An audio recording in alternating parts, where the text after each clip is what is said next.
2027 जीतने के केवल 2 ही फार्मूले हैं। ज्यादा बहुत लंबे चौड़े विश्लेषण की, लंबे चौड़े आध्यात्मिक और राजनीतिक भाषणों की जरूरत नहीं है, बहुत ज्यादा शास्त्रीय विवेचन की जरूरत नहीं है। 2 ही फॉर्मूला है। एक तो जो हमारे राष्ट्रीय अध्यक्ष जी ने पीडीए का फॉर्मूला दिया है, इस पीडीए के फॉर्मूले को जमीन पर लागू कर दो। ये जुबान तक नहीं रहना चाहिए, ईमानदारी से लागू कर दो इसे। अपने आप को गुर्जर, यादव, जाट, राजपूत और ब्राह्मण और कश्यप, सैनी, कुशवाहा, मौर्य, वाल्मीकि, जाटव ये समझना बंद कर दो, अपने आप को पीडीए समझना शुरू कर दो। और जो भी कमेटी बन रही है, बूथ कमेटी से लेकर जिला कमेटी तक, हर कमेटी में पीडीए का समावेश होना चाहिए। पीडीए के हर समाज का प्रतिनिधित्व होना चाहिए। पहली बात तो ये। दूसरा फॉर्मूला ये है कि हर विधानसभा सीट पे 10 से लेकर 20 तक लोग टिकटार्थी हैं जो टिकट की आशा लगाए हुए हैं। इस बार अध्यक्ष जी ने 2022 का चुनाव खत्म होते ही ये बता दिया था, जब प्रत्याशियों की मीटिंग ली थी तो उसमें बता दिया था कि अब मैं आवेदन नहीं लूंगा आगे से। 10 आदमी आवेदन करते हैं, इसका टिकट होता है तो 9 ये कहते हैं मेरा टिकट कट गया और उसका विरोध करने लगते हैं। तो एक तो आवेदन नहीं लूंगा, एक जल्दी टिकट करूंगा, और तीसरा ये कहा था कि टिकट बदलूंगा नहीं।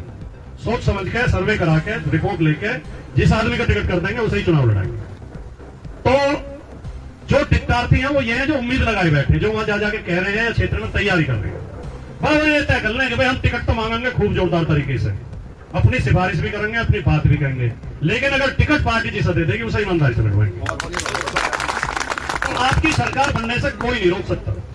अभी आपने कहा कि 240 का समीकरण हमारे पास है, ये 2 बात और अपना लो, आपका समीकरण 340 में पहुंच जाएगा।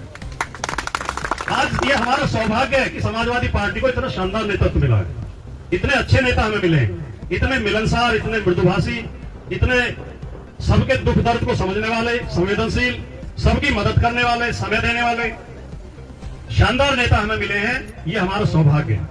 और मुद्दे हमारे पास इतने बढ़िया हैं, हम जेन्युइन मुद्दे उठा रहे हैं जो जनता की जरूरत है। हम बीजेपी की तरह हवाई बातें नहीं कर रहे कि हमारे साथ आ जाओ तो सनातन मजबूत हो जाएगा, स्वर्ग मिल जाएगा, दूसरा जन्म जो अच्छे घर में हो जाएगा। ये सब फर्जी बातें हैं। हम बच्चों की पढ़ाई, बच्चों की दवाई, बच्चों की नौकरी, सड़क, पानी, बिजली, महिलाओं की सुरक्षा, नौजवानों को रोजगार, ये मुद्दे समाजवादी पार्टी उठा रही है।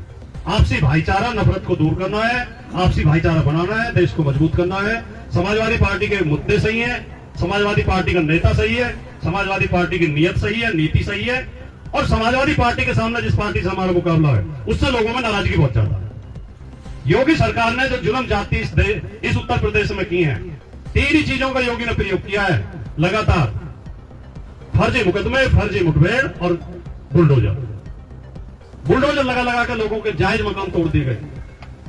अब देखिए आपके सामने मोहित खान का केस आपके सामने है। अयोध्या में निर्दोष आदमी 19 महीने जेल में रहा, उसकी बेकरी गिरा दी, उसकी बिल्डिंग गिरा दी, उसकी मार्केट गिरा दी। अब कोर्ट ने कहा उसे बाइज्जत बरी किया, कोई सबूत नहीं है उसके खिलाफ। जो इस तरह जुल्म जाति करती है सरकार, वो सरकार ज्यादा दिन टिकती नहीं है। केजरीवाल के मामले में कल फैसला आया, आपने सबने पढ़ा होगा अखबारों में। कोर्ट कह रही है कि कोई सबूत ही नहीं है, कोई मुकदमा ही नहीं बनता, कोई केस ही नहीं बनता। 5 महीने केजरीवाल को जेल में रहना पड़ा और 19 महीने उनको मनीष सिसोदिया को जेल में रहना पड़ा, फर्जी केस में। कह रहे हैं जी जो आबकारी नीति थी वो बदल दी और ये घोटाला कर दिया। कोर्ट ने पूछा लेन देन का तो कहीं कोई सबूत नहीं है, आर्थिक घोटाला तो हुआ नहीं, कहीं रिश्वत देने का, लेने का, पैसा लेने का तो कोई सबूत नहीं है। पॉलिसी चेंज करना घोटाला कैसा हो गया? पॉलिसी तो योगी जी ने भी चेंज की उत्तर प्रदेश में। आप पहले देखते होंगे, अगर आप मेरठ शहर गाजियाबाद के लिए जाएं तो मोदी नगर, मुरादनगर, मेरठ, गाजियाबाद चारों जगह आपको मुश्किल से एक शराब की दुकान नजर आती होगी सड़क पर। याद करो आप, अब निकलो आप गाड़ी लेके, आपको 50 दुकानें दिखाई देंगी, 10 दुकान तो आपको यहीं बाईपास पे दिखाई दे जाएंगे। ये योगी जी ने पॉलिसी चेंज की है। पहले यह होता था अंग्रेजी शराब की दुकान अलग, देसी की अलग, बियर की अलग। अब योगी जी ने कहा सब में सब बेचो, तो शराब की बिक्री बढ़ गई है। अब जो योगी होने का दावा करते हैं वो शराब बिकवा रहे हैं, मतलब शराब की बिक्री बढ़ा रहे हैं। पाठशालाएं बंद की जा रही है, मधुशालाएं बढ़ाई जा रही है, नई ठेके खोल दिए। तो अगर पॉलिसी चेंज करना घोटाला है तो जेल तो योगी जी भी जाना चाहिए।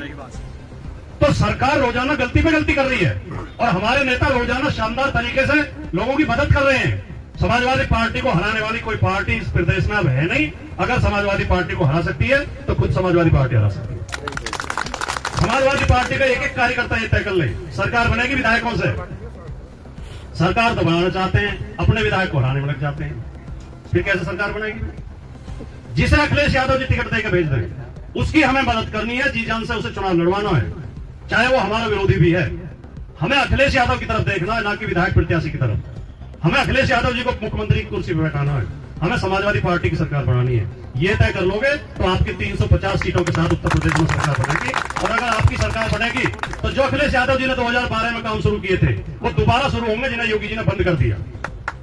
हर खबर पाइए सीधा अपने मोबाइल पर।